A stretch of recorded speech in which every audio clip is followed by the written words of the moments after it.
Fala pessoal, torcida do Mengão, bora aqui para mais um conteúdo, mais uma notícia, trazendo para vocês as últimas informações do Malvadão.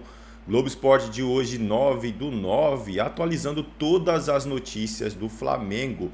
Se não é inscrito no canal Torcedor Flamenguista, se inscreva, deixe seu like e o seu comentário, que isso faz uma enorme diferença pra gente aqui dentro da plataforma. Não se esqueçam de ativar o sininho das notificações para ficar por dentro de tudo que acontece com o Malvadão. O Flamengo aí que aproveitou essa data FIFA para folgar e agora já está treinando desde a última sexta-feira. Flamengo que tem Juventude no domingo, líder absoluto do Campeonato Brasileiro e nas quartas de final da Libertadores. Bora aqui pro conteúdo, pessoal.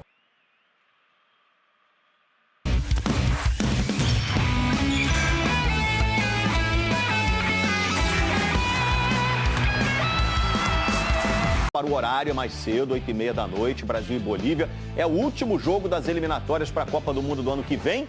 Eu já vou conversar com o Felipe Brizola, que está encarando essa altitude boliviana, para trazer informações para a gente aí sobre a seleção brasileira. Tudo bem, meu camarada?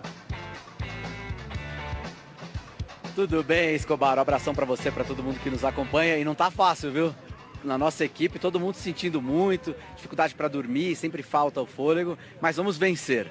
A gente está aqui num ponto histórico da cidade de La Paz, na Praça Domingo Murillo, onde fica a Assembleia Nacional, ao fundo a Catedral Metropolitana de La Paz, e mais aqui à minha esquerda, a cidade de El Alto, lá em cima do morro, é onde o Brasil enfrenta a Bolívia hoje à noite. Um protocolo todo especial, a seleção nesse momento está em Santa Cruz de la Sierra, que fica a 400 metros do nível do mar. Eles vão vir para cá só às 4h30 pelo horário de Brasília, devem chegar aqui ali cerca de 3 horas antes da partida, e a FIFA permite que isso aconteça em cidades acima de 2.500 metros, porque senão o Brasil teria que chegar um dia antes, mas como tem uma possibilidade de você mitigar os efeitos da altitude, ficando menos de 6 horas, o Brasil opta por isso, e deu certo da última vez. O Brasil venceu por 4-0 a seleção da Bolívia na última eliminatória. Escobar. Ô, Felipe, temos pistas da escalação da seleção brasileira para o jogo de hoje? Temos sim, Escobar. O time bem mexido. Tem uma única dúvida na lateral direita, se o Wesley, ex-Flamengo, hoje na Roma, vai ser titular. O Vitinho deve ser, mas vou mostrar na tela para vocês. Só o Alisson e o Bruno Guimarães serão mantidos em relação ao jogo contra o Chile. Então o Brasil vem com o Alisson no gol, Vitinho possivelmente na direita, Fabrício Bruno, o Alex Ribeiro e o Caio Henrique na esquerda. O meio-campo com o Andrei Santos, Bruno Guimarães, Lucas Paquetá, e o ataque com o Luiz Henrique, foi bem demais contra o Chile, o Richarlison e o Samuel Lino do Flamengo, fechando os 11. Um Brasil bem fresco, é assim que o Ancelotti tem dito. Ele quer um time com muita perna, característica diferente. Ele falou que não dá para sair marcando pressão, tem que esperar mais o adversário. E para a Bolívia vale muito, porque a seleção deles precisa vencer e torcer para que a Venezuela não vença a Colômbia. Aí eles passam para a 7ª posição e podem disputar uma repescagem. A Bolívia não participa de uma Copa do Mundo desde 1994, ou seja, mais de 30 anos sem participar do Mundial. Não dá para você ter uma ideia, Escobar, de como eles estão com muita expectativa para esse jogo de logo mais. E até por isso eles levaram esse jogo para essa cidade que normalmente não acontecia, como a gente acompanha na ótima reportagem do Carlos Gil.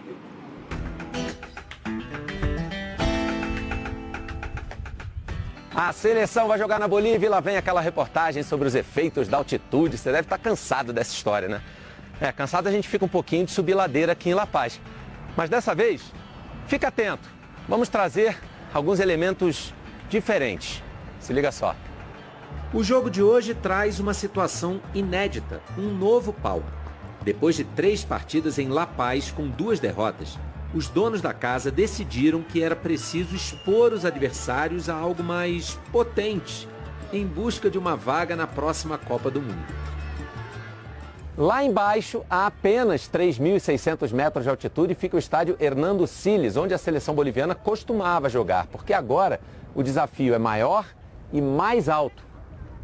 El Alto. El Alto se emancipou da capital boliviana há 40 anos e hoje é o 2º município mais populoso do país, quase 900 mil habitantes. O nome já indica, né? São 500 metros a mais de altitude lá em cima da Cordilheira dos Andes. E para subir até lá, a melhor maneira é tomar um bondinho na maior rede de teleféricos do mundo. São mais de 30 quilômetros interligando a região metropolitana de La Paz. 10 linhas. Uma delas, a azul, leva ao local do jogo. Com capacidade para 20 mil torcedores, casa do Always Red, time da primeira divisão do país. Chegamos à última parada do nosso passeio, já botei aqui um agasalho porque fim de tarde, aqui faz um frio danado. Estádio Municipal de El Alto, onde a Bolívia está invicta nas eliminatórias, 3 vitórias e 2 empates. Ao entrar em campo logo mais, a seleção brasileira vai bater um recorde. Em mais de 100 anos de história, jamais a seleção jogou num estádio tão alto. Já houve duelos contra a Bolívia em Santa Cruz de la Sierra, Cochabamba, La Paz. Em El Alto será a primeira vez. A estratégia que a gente chama de fly-in, fly-out, né, que é chegar na hora da partida, algumas horas antes da partida e sair imediatamente depois que a partida acabar. Com essa estratégia, a gente evita ou minimiza, né, não tem como evitar, mas minimizar os efeitos da altitude. Muito bem, fly-in, fly-out. Esse estádio de El Alto não é o mais alto do mundo. O mais alto do mundo é esse aqui, ó. Daniel Alcides Carrión fica na cidade de Cerro de Pasco, no Peru, a 4.378 metros de altitude. O clube que manda jogo lá é o Unión Minas, que é fraco, não joga competições sul-americanas. Ainda bem, ninguém precisa ir lá jogar, né? Já pensou? E o Botafogo, hein? Fala pessoal, sejam todos bem-vindos. Bora aqui para mais um conteúdo, mais uma notícia, trazendo para vocês as últimas informações do Malvadão. Vamos aqui, pessoal, com comentários do Vene Casagrande, trazendo todas as notícias do Mengão. Essa data FIFA vai acabar logo, pessoal. E o Mengão vai voltar a jogar as partidas, jogar o Brasileirão, o Libertadores.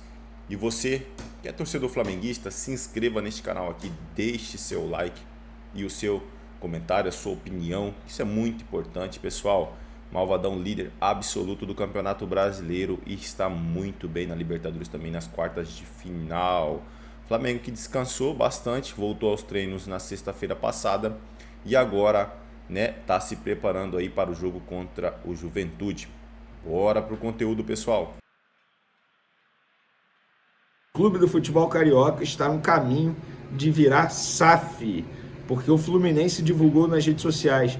O presidente Mário Bittencourt recebeu na tarde desta segunda-feira, dia 8 de setembro, das mãos do sócio da Lazuli Partners e LZ Sports, Carlos de Barros, a proposta para a criação da SAF do Fluminense. O sócio responsável pela área de fusões e aquisições do BTG Pactual, Alessandro Farcu, também esteve presente. O documento será apresentado ao Conselho Deliberativo. Ou seja, o Flamengo pode se tornar o único clube grande, considerado grande, né, do futebol carioca, que não é SAF. Ah, o Vasco não é mais. Beleza, mas, entre aspas, está à venda, porque o atual presidente, Pedrinho, está buscando um comprador para a SAF do Vasco, já que a 77 Partners foi um fracasso total. Então, Flamengo, portanto, embora seja o único que não será SAF, mas na minha concepção mais organizado. Por quê? Porque resolveu tomar aquele remedinho bem amargo lá em 2013, que ninguém quer tomar agora, e aí acaba complicando a vida. Mas enfim, dito isso, galera, eu não posso deixar de falar sobre isso. Eu estava dando uma estudada aqui nos números de Cristiano Ronaldo, Messi, Neymar.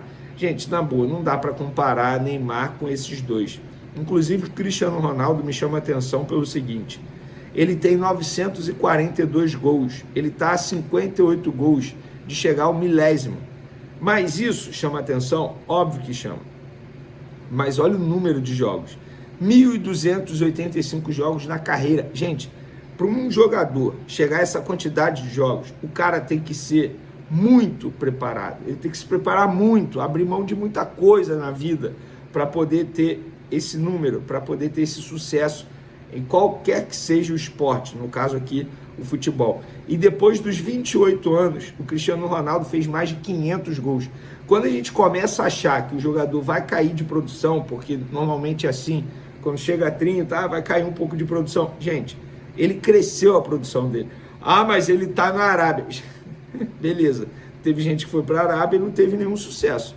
Então, tem que respeitar o Cristiano Ronaldo. E por falar em respeito, o Samuel deu uma entrevista ao Marca da Espanha, Saúl Níguez deu uma entrevista ao Marca da Espanha e falou sobre a semelhança do Felipe Luiz com o Simeone no estilo ali de trabalho, de liderança. O ChatGPT Plus custa R$120 por mês. E esse é mais um... Embora possamos diferenciar seus estilos de jogo, mas eles são muito semelhantes em sua ambição, desejo, paixão e na maneira como comunicam essa paixão ao grupo. A verdade é que Simeone deixou sua marca em todos os jogadores que passaram pelo Atlético de Madrid. Cada um tem a sua. Inclusive, gente, o Saúl ele pensa em ser treinador também, após se aposentar, obviamente, após pendurar chuteiros. Falta muito ainda, mas ele já falou isso aí algumas vezes, que ele pensa em ser treinador. Cara, vários jogadores que passaram pelas mãos do Simeone pensam em ser treinador. Maneiro demais isso. E por falar em treinador, o Felipe Luiz está muito próximo de conseguir algo que um treinador do Flamengo não consegue desde 2011. O último foi Vanderlei Luxemburgo. Sabe o que é? Começar um ano e terminar esse ano como treinador do Flamengo. Há 14 anos um treinador não consegue isso. O trabalho, o Luxemburgo na ocasião chegou em outubro de 2010 e saiu em fevereiro de 2012. 16 meses, né? E é o mais duradouro de um treinador no rubro-negro do século XXI. Segundo o GE, de lá para cá, em que o ano em que o Flamengo mais trocou de treinadores foi 2013, com 4 técnicos comandando o time em uma única temporada: Dorival, Jorginho, Mano e Jaime de Almeida. Tem a lista aqui, 2011, Vanderlei Luxemburgo. 2012, Luxemburgo, Joel Santana e Dorival Júnior. 2013, Dorival, Jorginho, Mano e Jaime. 2014, Jaime, Ney Franco e Vanderlei Luxemburgo. 2015, Vanderlei, Cristóvão Borges e Oswaldo de Oliveira.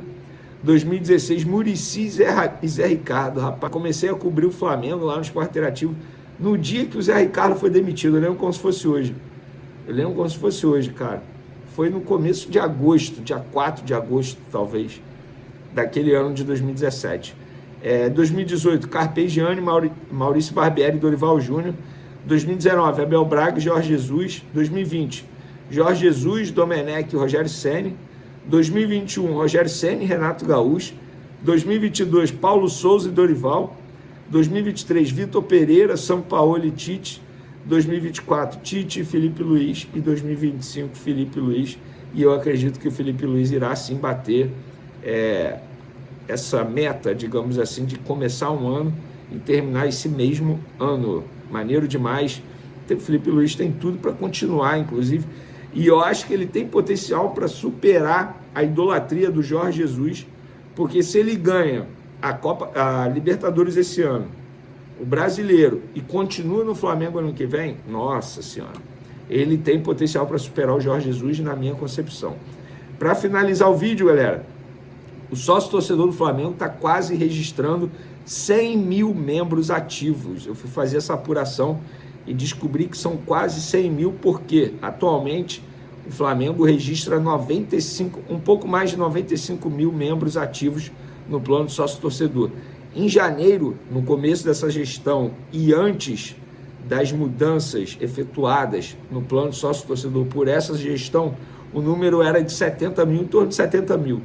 Então o clube entende que nesses meses aí, nesses 8 meses, teve um aumento de cerca de 30% no número de ativos no plano de sócio-torcedor do Flamengo. Inclusive, Flamengo e Estudiantes da Libertadores, a tendência, a diretoria acha que não vai chegar a parte de venda para público geral, ou seja, as pessoas que não fazem parte do plano sócio-torcedor do Flamengo. Então, fica aí a informação para vocês. Valeu? Um ótimo dia, tamo junto e até o próximo vídeo. É isso aí, torcida do Mengão, e bora aqui para mais uma notícia. Pessoal, o Flamengo vai pedir à ONU que reconheça o clube como primeira nação simbólico-cultural do planeta. O embaixador rubro-negro Zico faz pronunciamento chamando rubro-negros a assinar a petição. O Flamengo lançou nesta terça-feira uma campanha em que pede à ONU, Organização das Nações Unidas, que reconheça oficialmente a nação rubro-negra como a primeira nação simbólico-cultural do planeta. O anúncio foi feito por meio de um pronunciamento oficial de Zico. Se fôssemos um país, teríamos a 36ª maior população do mundo. Somos mais de 45 milhões de pessoas unidas sob uma mesma bandeira. Pleitamos que a ONU reconheça que existe uma nação que se forma não pela geografia, mas pelo sentimento coletivo, disse o ídolo rubro-negro. O clube informou que a campanha tem como objetivo engajar a imensa torcida rubro-negra em torno de um movimento simbólico que traduz o que já é realidade. A força cultural, social e emocional do Flamengo ultrapassa fronteiras. O reconhecimento pela ONU, ainda que em caráter simbólico, seria a validação internacional de um fenômeno que já se manifesta no Brasil e em todo o mundo. A torcida poderá participar diretamente da causa assinando a petição digital. Para isso, basta clicar no link. Pessoal, hoje estou aqui não apenas como ídolo do Flamengo, mas como porta-voz de uma identidade que vai muito além do esporte, a nação rubro-negra. E faço isso porque o Flamengo não é apenas um time de futebol ou uma potência esportiva. O Flamengo é uma nação. Se fôssemos um país, teríamos a 36ª maior população do mundo. Somos mais de 45 milhões de pessoas unidas sob uma mesma bandeira, por uma mesma cultura e por um mesmo sentimento que atravessa gerações. Por isso venho, em nome da nação rubro-negra, declarar a intenção oficial do Flamengo em ser reconhecido pela Organização das Nações Unidas como a primeira nação simbólico-cultural do planeta. Sim, a nação quer ser reconhecida oficialmente como uma nação. Pleitamos que a ONU reconheça que existe uma nação que se forma não pela geografia, mas pelo sentimento coletivo. É isso aí, torcida do Mengão. Agradeço a vocês pela companhia e até o próximo conteúdo.